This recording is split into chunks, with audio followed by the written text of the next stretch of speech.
webinar for first-year schools. And this webinar is being done with schools from across the country. The focus of this webinar is to prepare for Advisory Council Meeting 1, and the focus of that Advisory Council meeting is an introduction. So today's agenda we'll always start out at every webinar with a very quick review of the RSC beliefs and the RSC process. We always want to make sure as we go through month to month that we understand where we are in the process and why we're doing what we're doing. Then we'll look at doing meeting 1 prep. We'll walk through the PowerPoint and the discussions.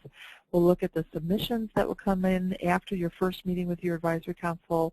Then we'll look at the manual page online and all the resources that are there to help with your advisory council meeting. And then the process page where you actually will do data entry of the products that come out of your meeting with your advisory council. So that's the main part of the meeting. Then I also know that we have a few schools that are catching up with the student survey. We reopened the student survey this morning. It's going to be open until a week from Friday, so basically a week and a half. So for those of you who haven't given the survey, we'll show you how to set up the survey and get that done in the next week and a half. And when we get to that point, those of you who have already surveyed, we can just go ahead and drop off the webinar at that point. Okay, so let's look then at getting ready for meeting 1.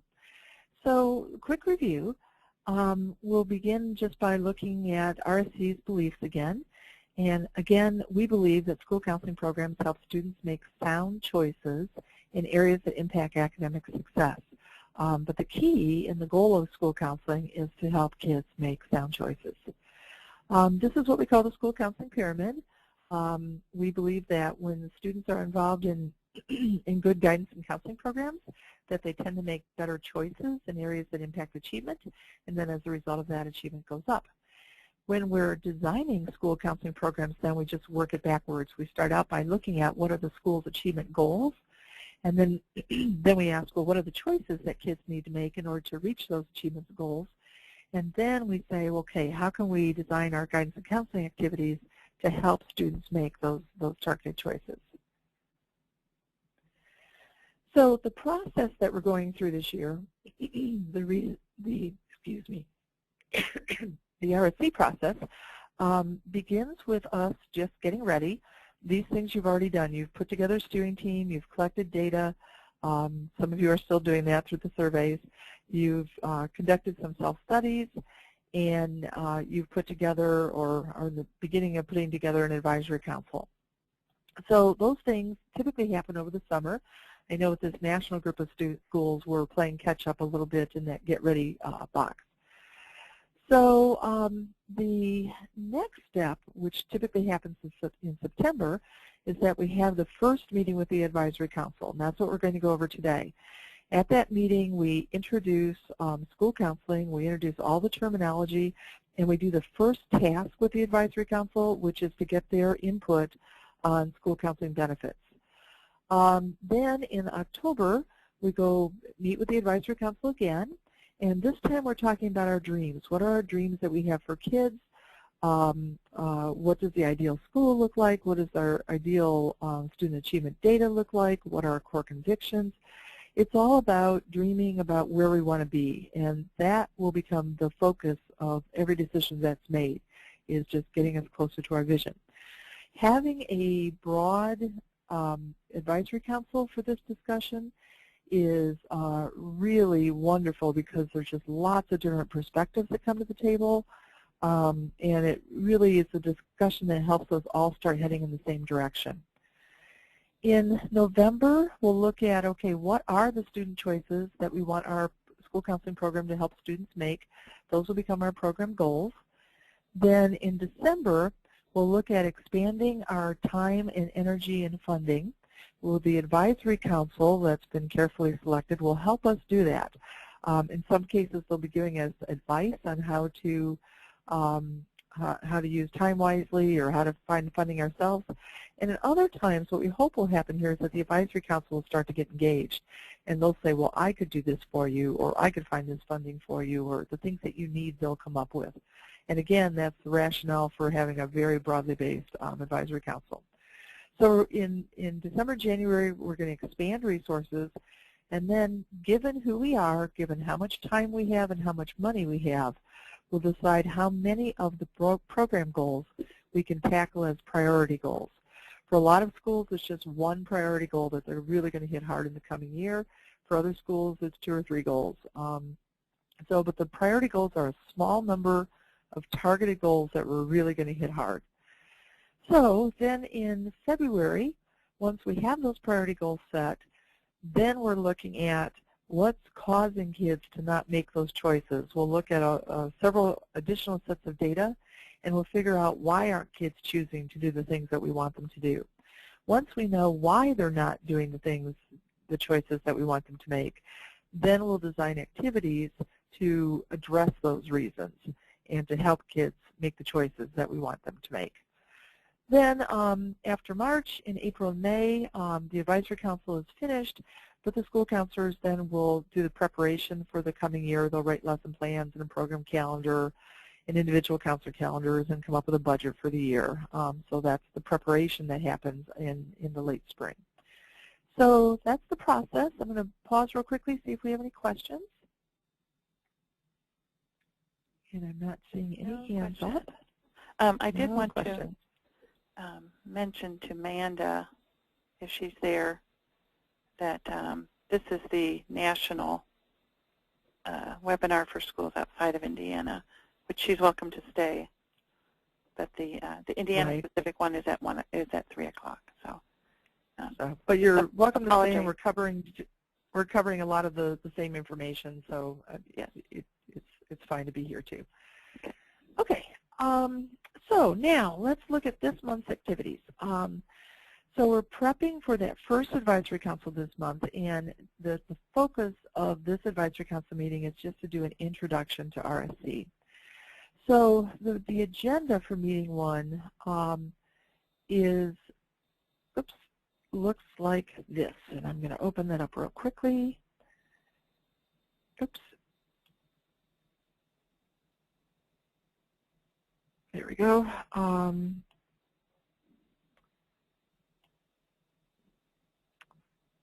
have that open and I don't. So here it is. And you'll be able to download this from online.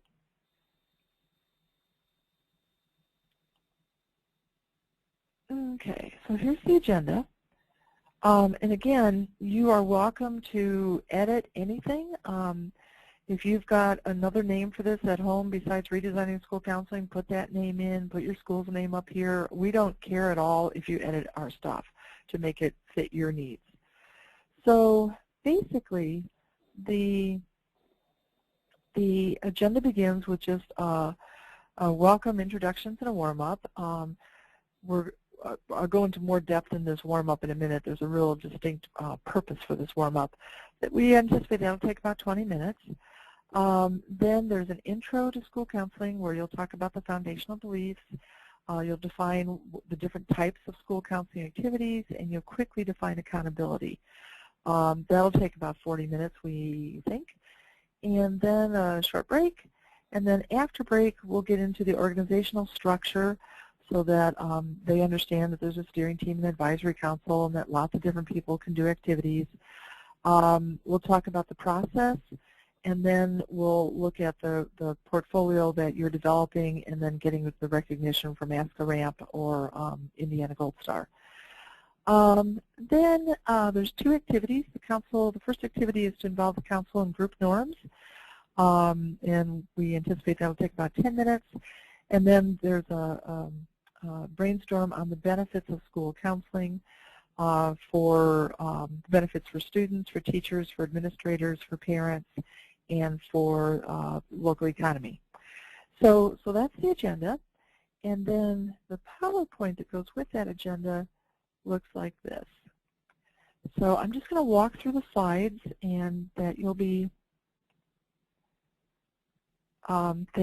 covering with the Advisory Council. And again, this can be edited. So if you don't like a slide, take it out. If you want to change the wording of something, that's fine. You know, you can edit anything you want to. Okay, so this is the cover slide, which for most of our schools, that's up on the screen when the people come in the room.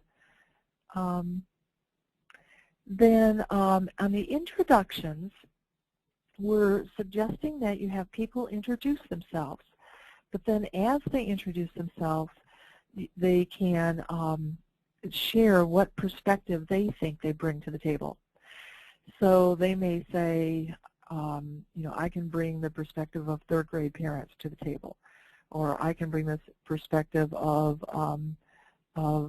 college prep student to the table, or the business community to the table, or the Hispanic community to the table, or the students from Smith Feeder School to the table. Now, the perspective that they come up with may be entirely different than the perspective that you put them at the table for. You might have brought them to the table because they're Hispanic, and they describe their perspective as being a third grade parent. That's fine. What we're trying to establish here is that they realize that they're there for a reason. They represent a group of people, and that if they're not there, that group of people's voice is not being heard. We want to set this up so that your advisory council members come back to all 6 meetings. And if they understand that, one, they're there not to listen to you, they're there because you want to listen to them, and they're there because they represent a specific voice at the table that nobody else represents, they're much more likely to come back and engage because they know that something's missing if they're not there.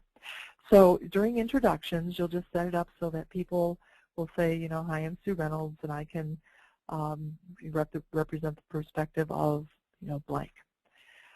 Okay, so here's the agenda. We kind of went through that, but you're going through this now with your advisory council members. So you're explaining to people what the agenda is for the day.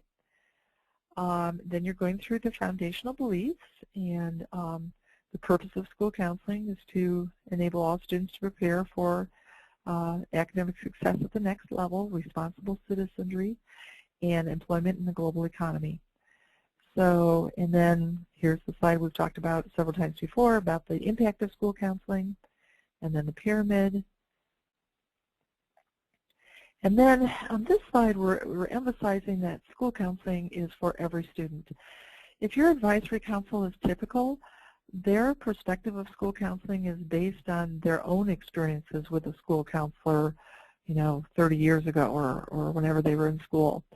And chances are that at that time, school counseling was not a developmental school counseling approach for all students, and it was probably the troublemakers that saw their counselor a lot, maybe the college prep kids whose parents told them to go see their school counselor, maybe the special ed kids who had an annual case review.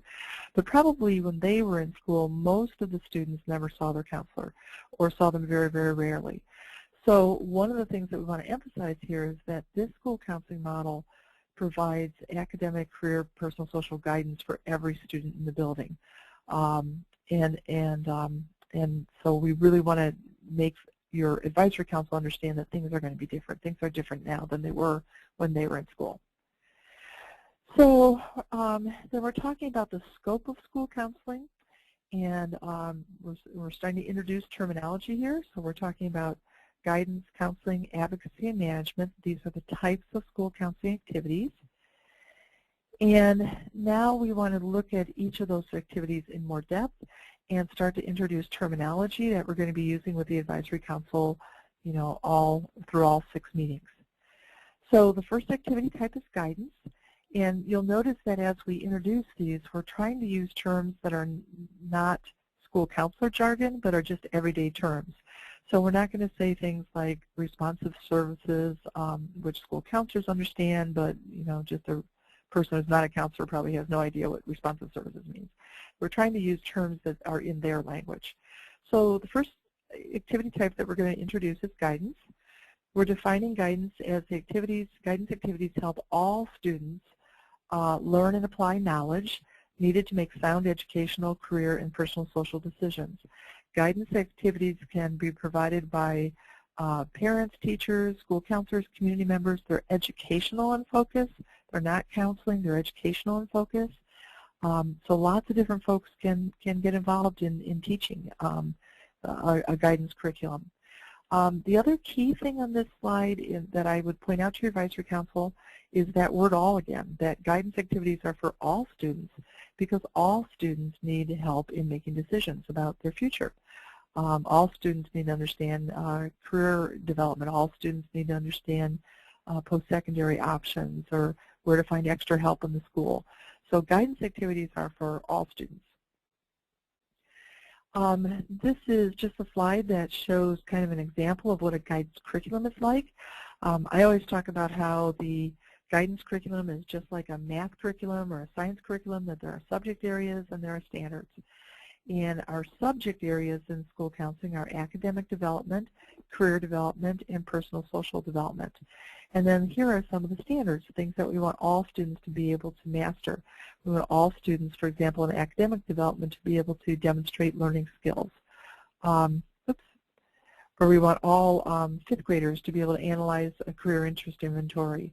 Or all 12th graders will describe conflict management techniques.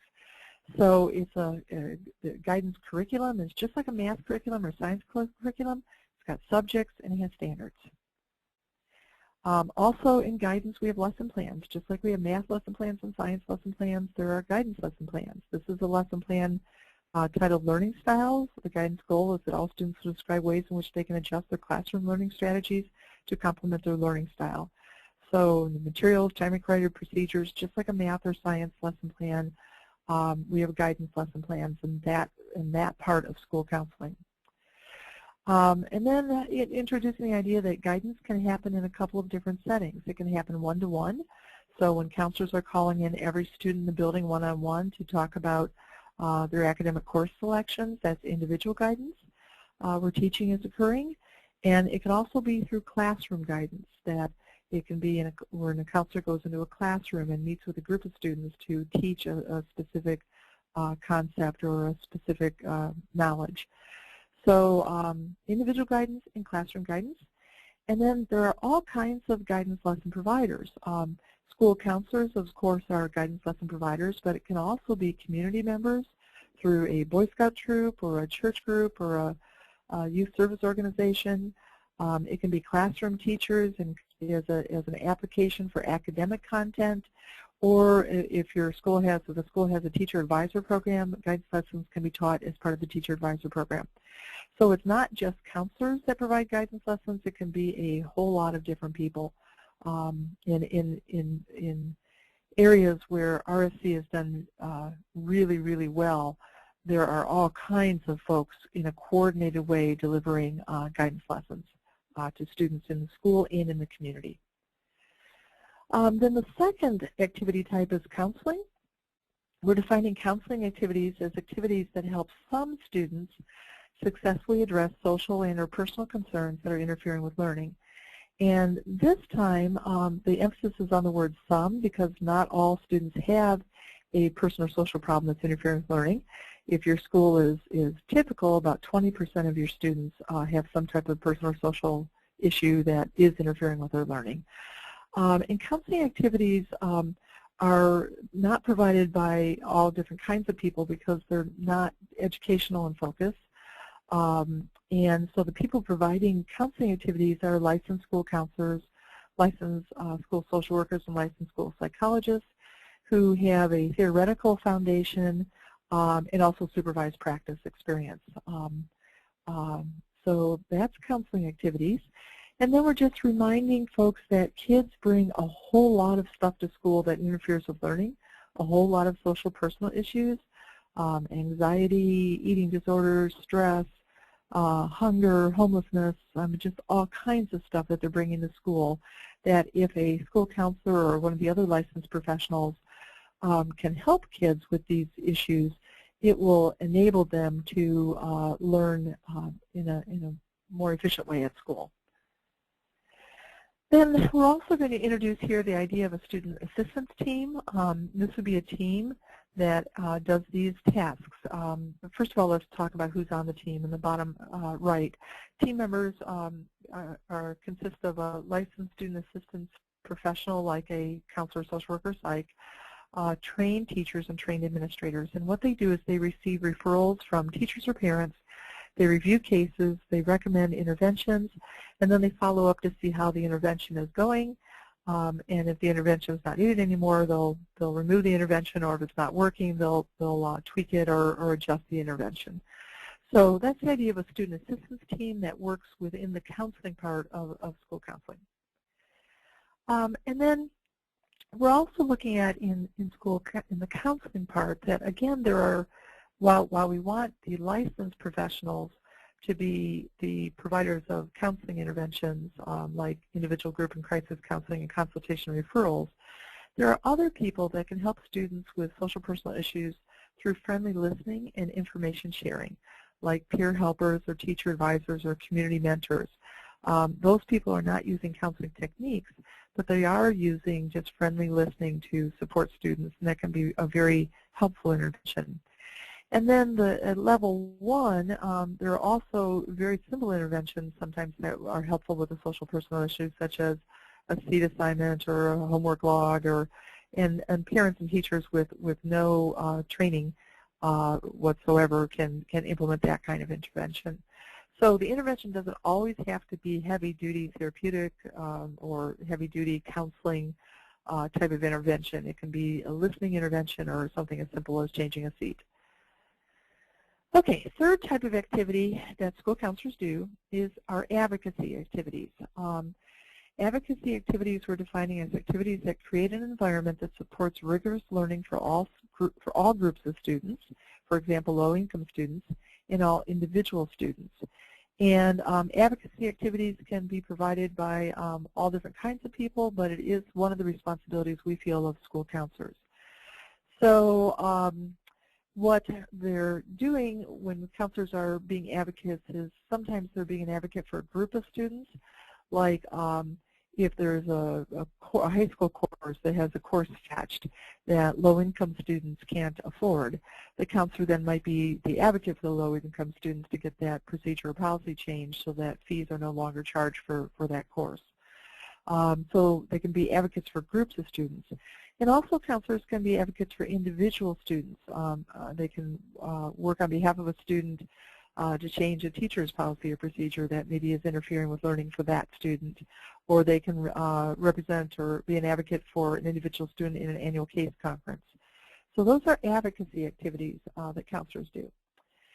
The fourth kind of activity is management activities, and those are activities that happen behind the scenes to make the school counseling program run smoothly and efficiently, and they are provided by school counselors. Here's different kinds of management tasks. There's program development tasks. There's professional development tasks, going to conferences and workshops. Right now we're doing professional development, so that's a management task. There's networking tasks, and then there's evaluation tasks. So these are all tasks that happen behind the scene. They are a good use of counselors' time. They make their school counseling program be efficient and effective, and it's a good use of time for counselors to do these things. Then, those are the four types of school counseling activities. Then there's an additional activity that counselors are sometimes asked to do that we're just assigning the name non-program task to. Non-program tasks include all activities performed by school counselors that do not help students master guidance standards or address a personal or social problem that's interfering with learning. So any task that does not do one of those two things is a non-program task. It is not part of the school counseling program. Here are some common non-program tasks that counselors are asked to do. They're asked to administer all kinds of programs, special ed, gifted and talented, substitute state testing, state reports. They're asked to be registrars and record keepers, to do transcripts, grade point averages, class ranks. They're asked to schedule teacher classes, master scheduling, balance class size loads, and also to coordinate and direct awards programs, graduation, discipline. There's a lot of non-program activities. Now, all of these activities are good activities. They all have to happen in order for the school to function properly. But when school counselors do these activities, it takes them away from those other 4 types of activities. School counselors cannot be doing guidance, counseling, advocacy, and program management when they're busy doing these non-program activities.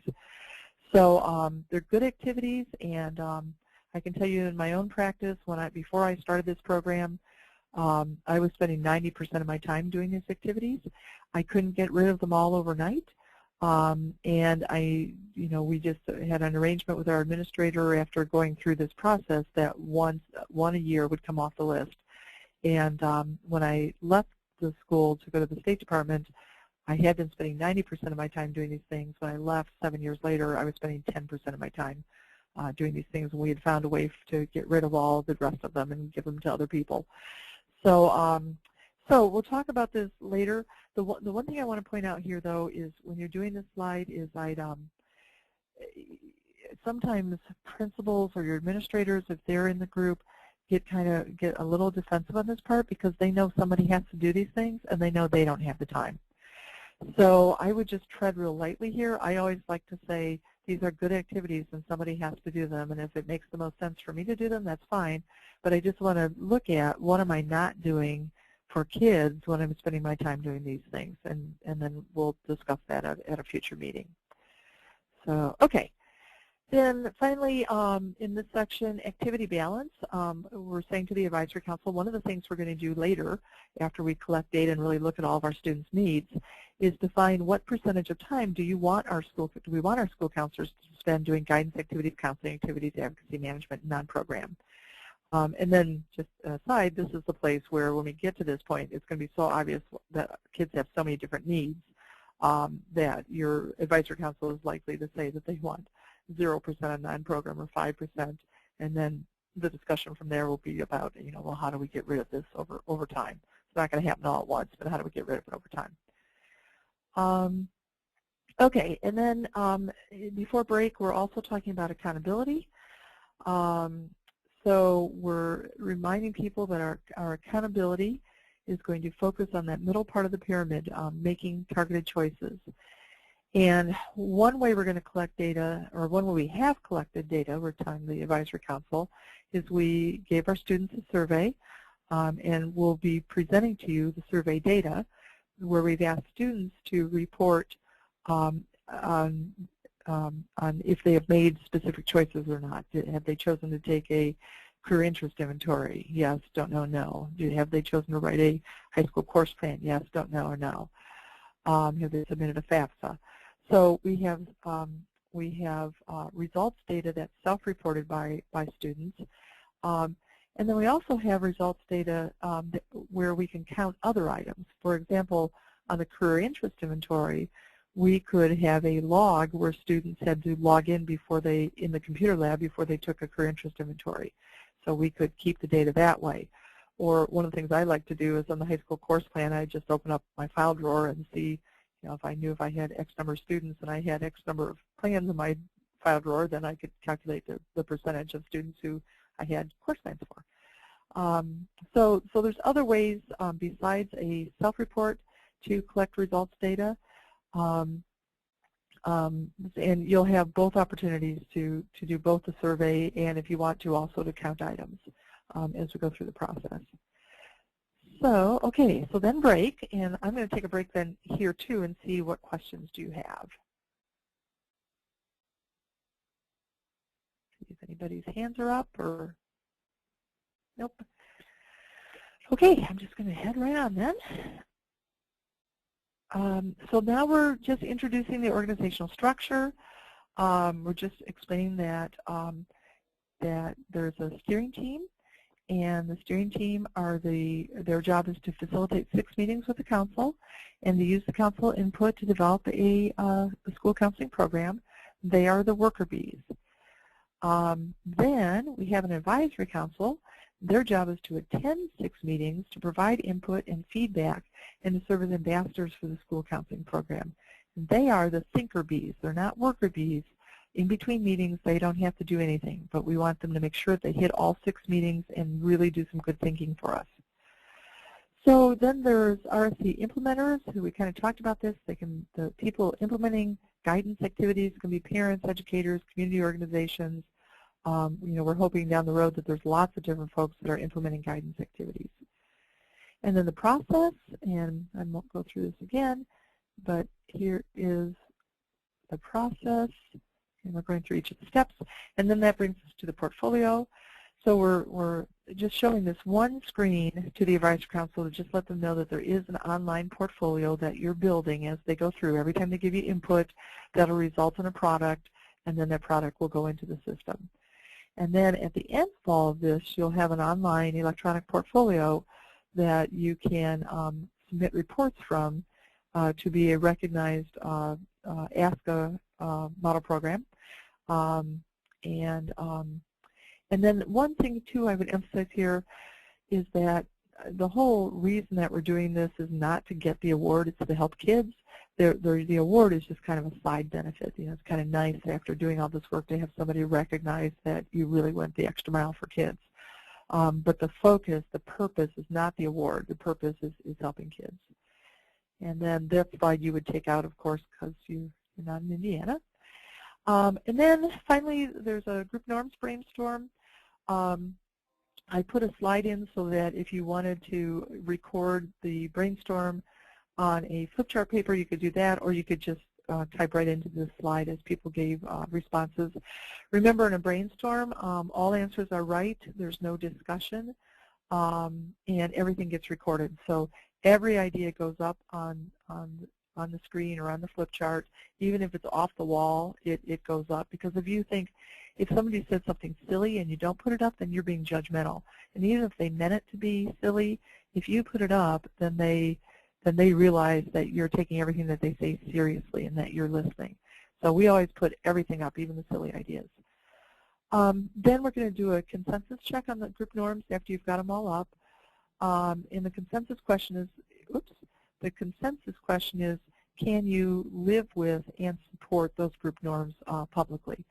So if there were a silly one that went up, then whoever said that would then say, let's take that one off. That's not one I could support publicly. So okay, then after the group norms consensus check, then we're doing our first brainstorm that's actually going to end up being a product in your portfolio. We're asking the Advisory Council what are the benefits of school counseling for those 5 different groups. So, and then you can do this on flip chart paper, or you can just type into this slide. School counseling helps students, and then whatever they say. A tip here would be to use their terminology. If you take what they say and put it in your terminology, it may have a slightly different meaning. So to make sure that it goes up exactly like they meant it, we always try to just use their exact terms when people are brainstorming. So student benefits, teacher benefits, administrator benefits, parent benefits, and local economy benefits. So, and then that's it. And then you'd be telling people at the end, thanks so much for your input, and based on what the input that you've given us on the benefits, we will create as our homework now a benefit statement. We'll put it in the system along with minutes of this meeting, and then that's the start of developing our portfolio. So let me stop again, see if you have any questions. Okay, not seeing any questions. Okay, so we're going to talk about submissions. Okay, so here are the things that are coming in this month. So one is, if you haven't done the student survey, the survey needs to come in the next week and a half. And there's, we'll look at this later, but there's the rubric items for the survey. Then typically in September, what comes in is the benefit statements. The rubric item is pretty simple, just that the statement lists the benefits of school counseling for the 5 different groups. And then the other thing that's coming in is the Advisory Council agenda. One of the things that is your documentation that you've been having meetings and discussions with an Advisory Council are the agendas. And we're just giving you a heads up now that second semester at the end of the year, we'll have you put all 6 of your agendas into one document and then upload it to the system. So just make sure you're hanging on to the agendas from all those meetings. Then in the minutes, I want to talk about that for a minute. We want to make sure that we have minutes for the Advisory Council meeting, all 6 of the Advisory Council meetings, and that the minutes contain the names of those present and the groups that they represent. It's really helpful down the road to be able to show that you had a really broad-based group of people that were involved in your discussions. And then the third one, minutes present summaries of activities and discussions. And then the fourth one is really important. The minutes contain references to specific people who contributed ideas. I can't tell you how key that is. One of the things that we want your Advisory Council folks to understand is that you're there to listen to them.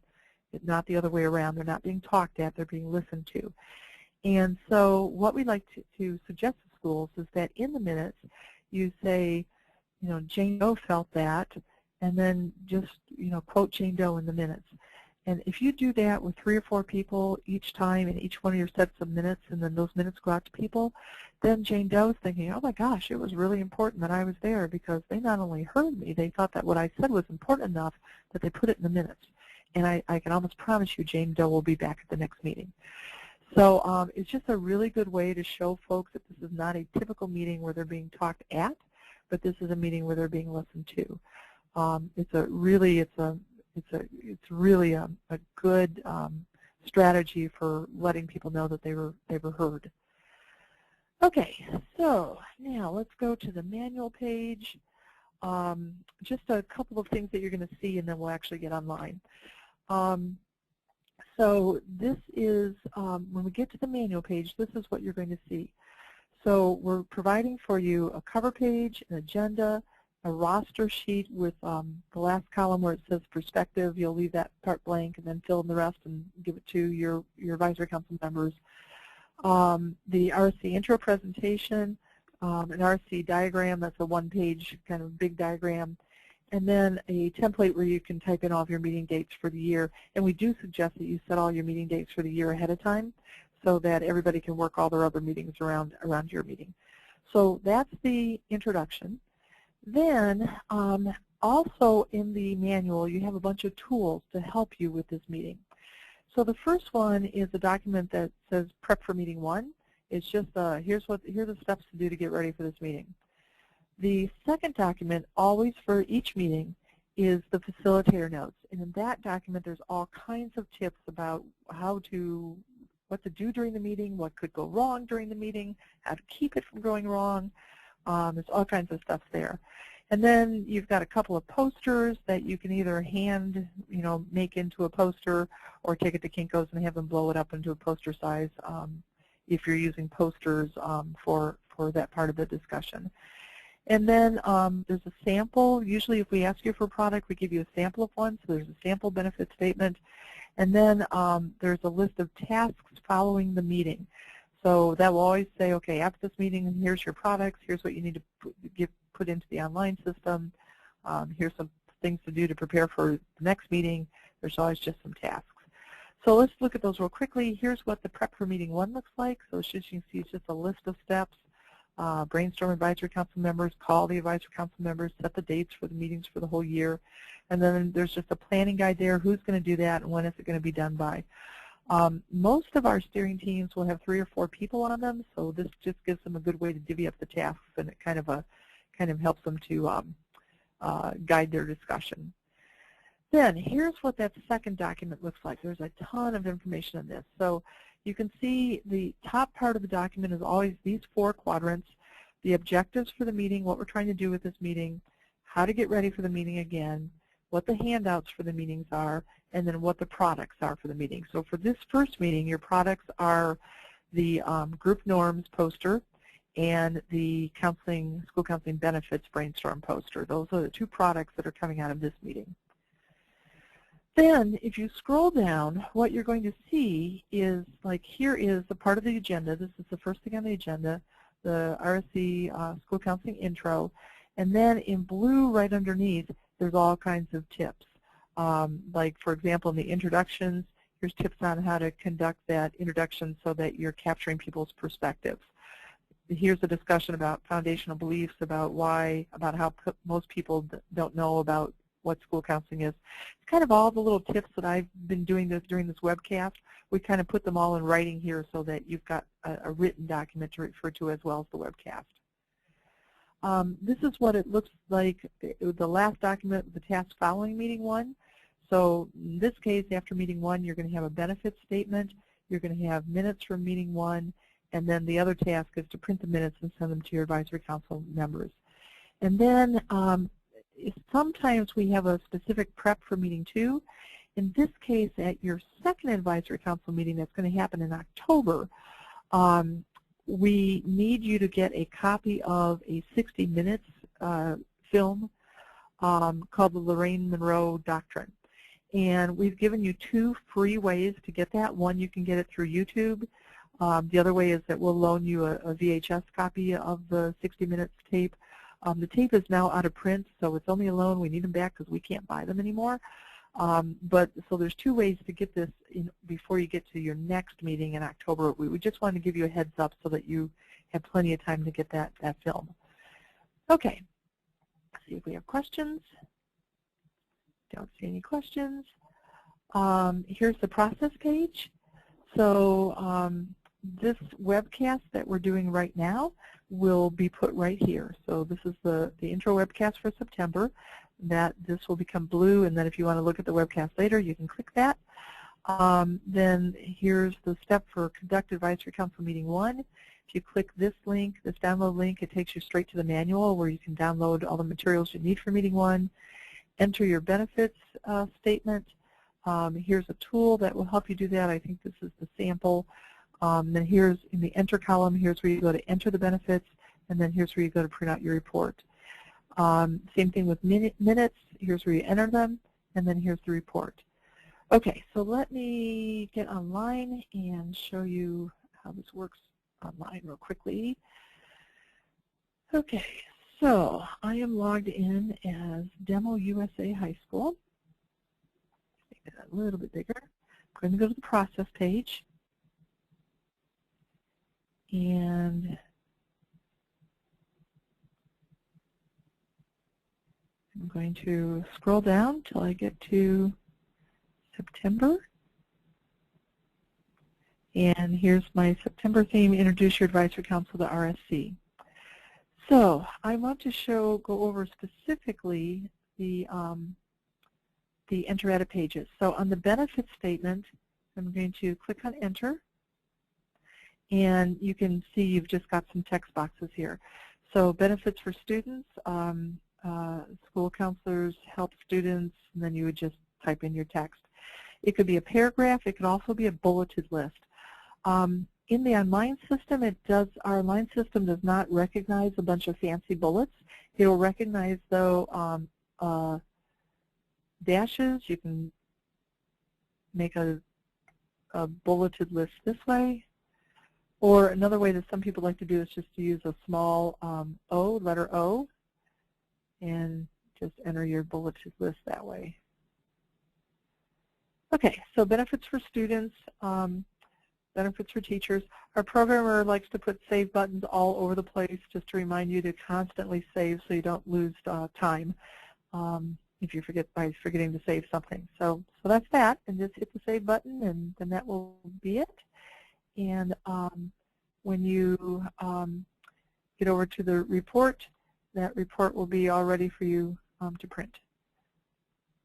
Okay, then on the meeting minutes, and click on the Enter column again. I'm going to click on the Enter Edit icon, and all of the minutes come up. I'm going to enter the ones for meeting 1. And one other thing, notice that RSC actually is a 3-year curriculum. You're in year 1. Which is where all of the initial work is done. So I always want to make sure that my first year tab is highlighted. So I'm going to click on Enter Edit for the intro minutes. Just put in the meeting date, who's writing the minutes, and then just enter your minutes there. A lot of people like to develop their minutes in a Word doc and then just cut and paste them into here. That's fine, and then save. So that's the minutes. And then The other thing that we always suggest is to review the rubric items for the things that are due this month, just to make sure that you've met all of the standards so that there are no surprises when we get to the point where you're applying for the Ask a Ramp Award. So, okay, I think that's it for everybody. That kind of wraps up our hour. Let me just go back in here and see if I have forgotten anything. Nope, that was it.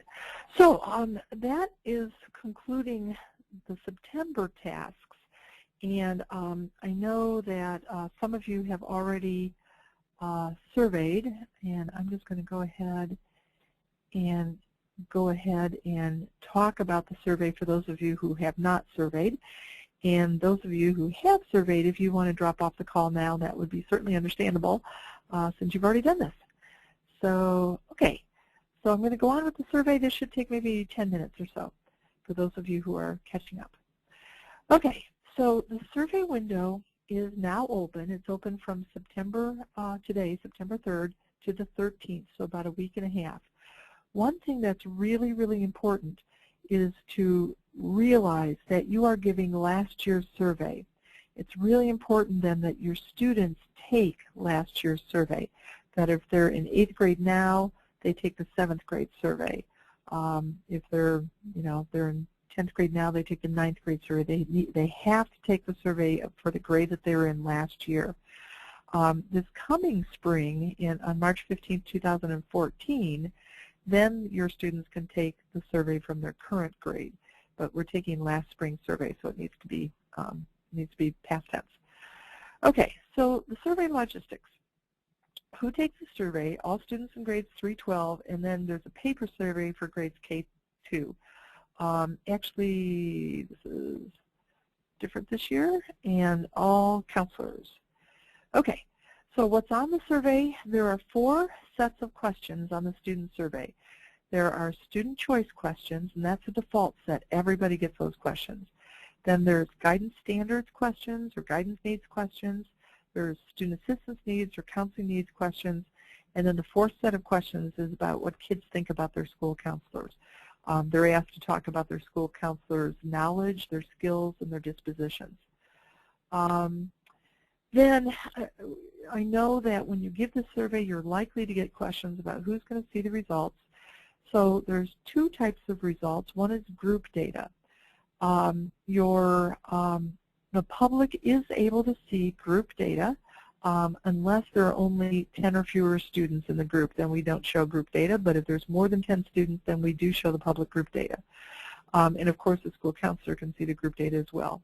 They can see group data for student choices, like, did I choose to turn my homework in? Did I choose to submit a FAFSA? Did I choose to register for algebra? And they can also see the guidance knowledge. I know where to find a FAFSA. I know how to fill out a 4-year course plan. The group data for the student assistance or the counseling needs is never available for the public, ever. We actually have set up our survey so it is technologically impossible for the public to ever see the student assistance group data.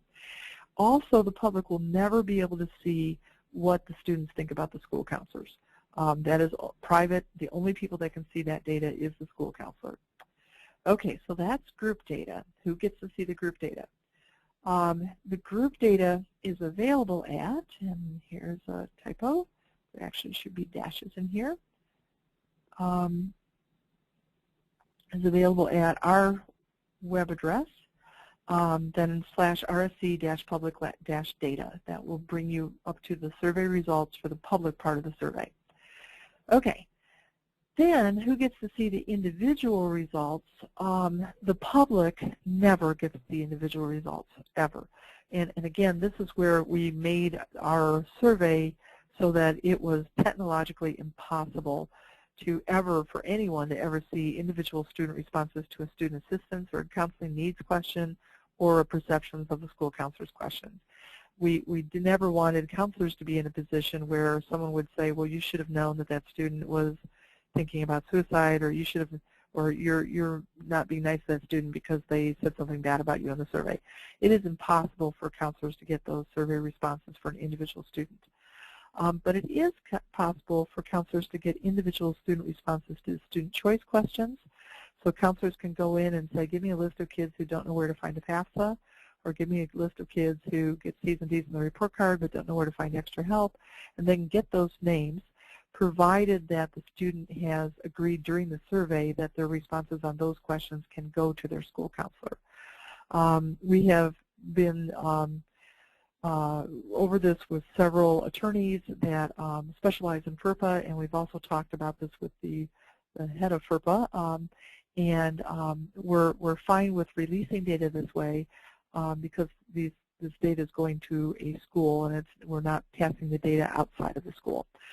So at any rate, so that's who can see the individual results. And again, the public can never see an individual result, and no one can ever see a counseling needs result, individual result, or perceptions of the counselor's individual result. Okay, so here's how to set up the survey. Okay, to set up the survey, you're going to log in, and then click Student Survey in the left navigation bar. So it's the top green tab. So I'm going to click that, and that will bring you up to a page that is the setup page. And you can see that there's 2 steps on the setup page. The first step is for you to take a counselor survey. And all you have to do is click that enter icon, and the counselor survey will come up. It asks you questions about how you use your time, and it also asks you questions about what opportunities are provided for students in your building. And again, we'll use that information when we do the root cause analysis. Then the second enter button is where you actually set up the student survey. You need to tell us, you need to tell the computer which question sets you would like to be included in your school's student surveys. So when you click on that icon, the survey setup icon, you'll come to a page that looks like this. And there's a question there that says, would you like to include all 4 question sets in your student surveys? If you say no, then what the computer does is it automatically puts on the, it automatically puts on the plans and choices. That's a default. Everybody gets those. But then it gives you the option to check that you want to have the guidance needs and the counseling needs and the perceptions of the school counselor's questions.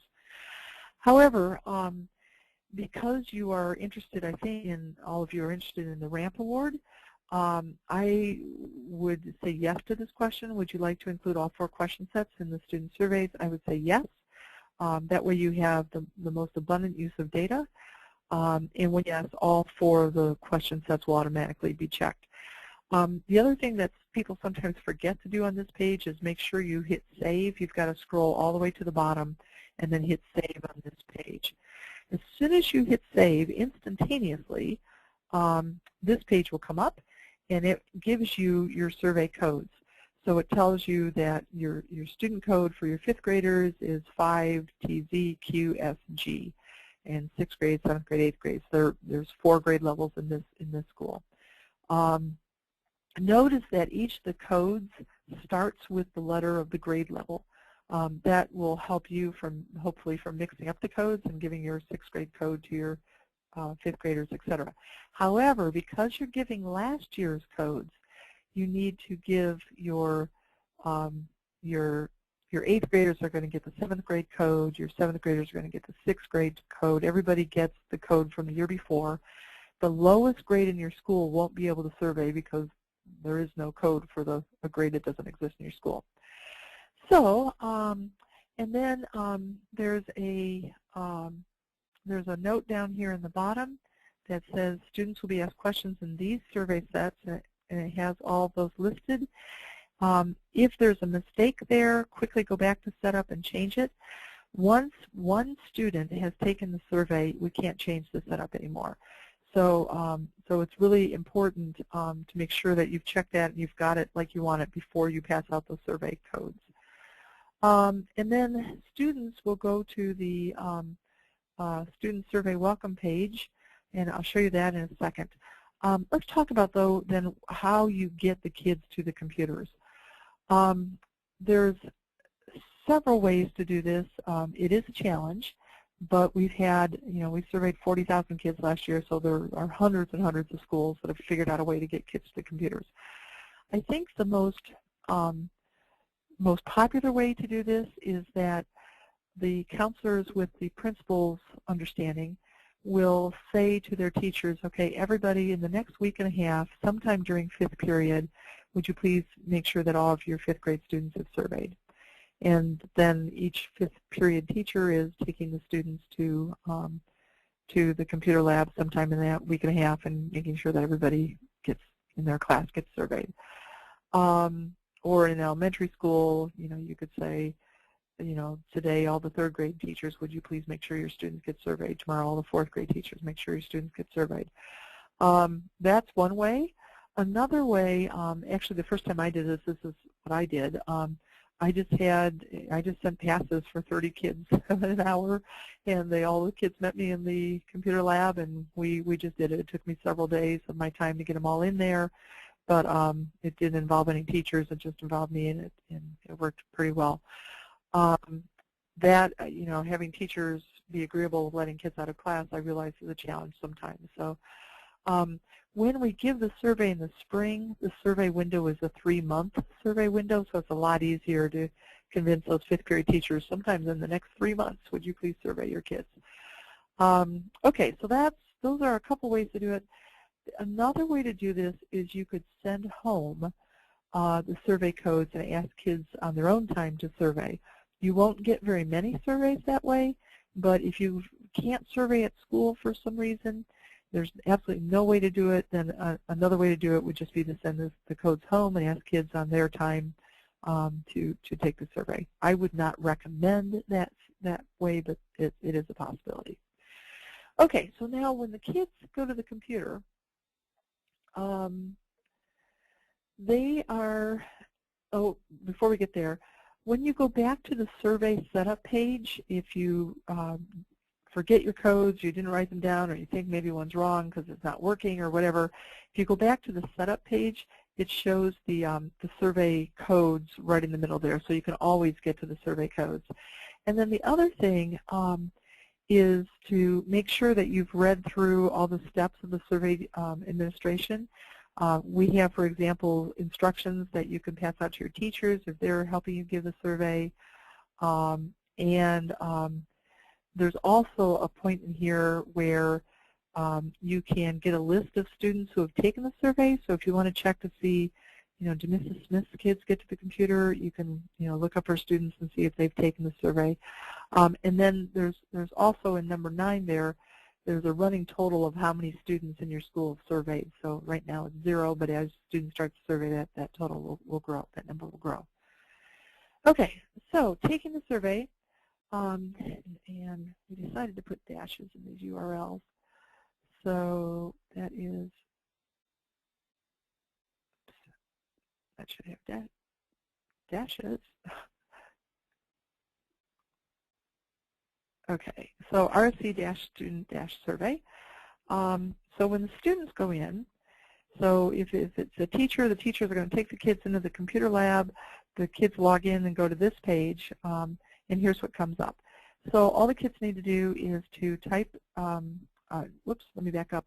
There's as the students work through the survey, there's kind of a running log of where they are. So right now I'm on the welcome page. And what the students do is they simply put their code in the computer. That tells our computer that this is a 5th grade student at your school or a 6th grade student at your school. And then I also wanted to point out to you that because of most states surveying regulations, and we've put a notice on here that participation in the survey is voluntary. Notice we put it at the bottom, and a lot of kids don't get that far, but we don't want to force kids to take this survey. We want, to encourage them, bring them all in the room, ask them to do it, and I normally wouldn't point out to the students that it is voluntary, but if that comes up, it is a voluntary survey. And then we also talk about confidentiality, that there also that the only aggregate data will be reported to the public. Okay, so when the students go to the next screen, they're in the About You section, and we're asking them about their demographics, so they're male or female, they're Asian, Black, Hispanic. My lunches at school are free and reduced or paid lunch, and so we're asking students to self-report on that. I often get questions, especially with the younger students, you know, do the kids even know if they're free and reduced lunch? So if you think that that's an issue, you know, you can just kind of take that data with a grain of salt, just kind of depending on how you feel about that. Then here's what the survey looked like. It's just a set of questions. Did you talk with your parents this school year about jobs that interest you? Yes, no, or not sure. So those are the guidance questions. And then an important thing that we want you to be aware of, about halfway through the survey, the students are asked the same About You questions a second time. And it's a little confusing for the students. They're like, I thought we already answered these questions. Why are we getting it again? This is a stupid survey. If that comes up, just explain to them that to protect their student privacy, the survey is actually 2 totally separate surveys that just appear as one. And the second set of About You questions marks the beginning of the second survey set. The second survey includes the counseling questions and the perceptions about the school counselor's questions, and we don't want that to be associated with the students' names. So it's that in the second survey set, it's totally separate, but we have to ask the demographic questions again. So normally counselors tell me that if they just explain that's to help with confidentiality, the kids are cool with that. So, okay. Then in taking the survey with grades K through 2, just real quickly, there's a place where if you click on step 8 for an elementary school, if you click on that tools icon, this is what you get. It's a paper document that you pass out to teachers in grades K-2, and then the teachers say to the class, raise your hand if you were involved in a sports or a club last year. So the students raise their hands, their heads are down, they raise their hands, the teachers count it up, and they write the numbers in the boxes. Some of our elementary schools think the kids are amazing and how honest they are, and they think the data is really good. We've heard from other elementary schools that for the K-2 data, as soon as the students hear the hand of the student next to them going up, they raise their hand. So again, you know, we always say if you don't trust the data, don't use it, but we'll see what you think when you go through it. Okay, one other thing, I thought I had a slide in here, which I guess I don't. On the survey questions, when we get to the counseling surveys, one of the answer choices is prefer not to answer. So if there's anything sensitive there and the counseling needs that they just don't even want to answer the question, they can just check the prefer not to answer. Okay. Okay, that's it. Let me see what questions you have about the survey. And while I'm waiting for questions, I'll just pull it up online. So again, we're here. We went to the green tab, Student Survey, and then here's where we would go to question sets for student surveys. To set up a survey, I click that, and then I can answer the question, do I want all 4 sets, or just do I want to choose 2 or 3 or 4 sets? Okay, let's see what questions we have. I'm not seeing any questions. I'm going to unmute you. Sharon, is this making sense? Yes, it is. Okay. And Tina? Tina, any questions? Is this making sense? Okay. No, I forgot my password, so I couldn't get in to see the webinar, but other than, or to see the screen, but I'm going to do the phone for that. Okay. Okay, that sounds good. For both of you. Okay. I'm going to mute you again because we get just really bad feedback. For both of you, I would go in before you forget this stuff, and like maybe right after we hang up, just go set up your survey so that that's ready to go. And then working to get your kids to the computer between now and a week from Friday, so a week and a half. One of the other questions that I often get is, do you have to survey 100% of your students? We really recommend 100% because when you get to your advisory council, when you're discussing the data, if you don't have 100% of your kids, people are going to say, oh, well, you just, the data must be skewed. You only surveyed 60% of the kids, and you must have just had to survey all the kids that were depressed that day and, report that data. Actually, it wouldn't be bad because they can't get the personal social data, but you just happen to be surveying all the kids who plan to take algebra or whatever the question was. Anyway, so my point is that the more students you survey, the more reliable the data will feel to your advisory council. Now, that said, I know a week and a half is not very long, so minimum amount that I would suggest is 30 students per grade level. At least with a set of 30, statistically, we can make some judgments about your overall data for that grade level. However, with an N that is as small as 30, we're probably not going to have 10 Hispanic students, which we have to have at least 10 in a group to report the data. So when your total N for grade level is 30, you're probably not going to have enough in the subgroups for us to report the data. So again, just the more data, the more students that you can get to do the survey, the better. So, okay, I think that's it. Feel free to look at that page and all the instructions. Feel free to give me a call if you get stuck. The survey will come offline at probably around 3:30 a week from Friday. We'll go offline again. So we've just put it up for you guys. So I think that's it. And I thank you for participating in the webinar. And I just think you guys are wonderful for doing this whole redesigning school counseling process and taking the time to use data for decision making. And I know that the school counseling program you come up with, you probably have a really good program right now, but this is going to just fine tune it and make it even better. And I think your kids are very fortunate to have you and to have your efforts in doing this. So thanks lots. And one other thing, we need to register for each of the webinars individually now so that we can archive all the webinars.